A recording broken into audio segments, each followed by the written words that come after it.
Hello everyone! In this video, I'll guide you on how to add trusted connections on Roblox safely and correctly.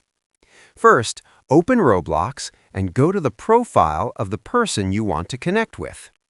Before sending a friend request, check their profile details like account age, mutual friends, and activity.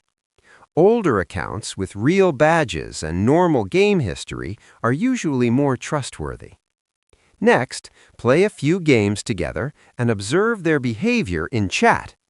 A trusted connection is built through positive interaction over time, not instantly.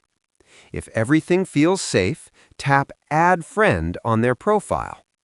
Once they accept, you can adjust your privacy settings to allow trusted friends to join your games or message you.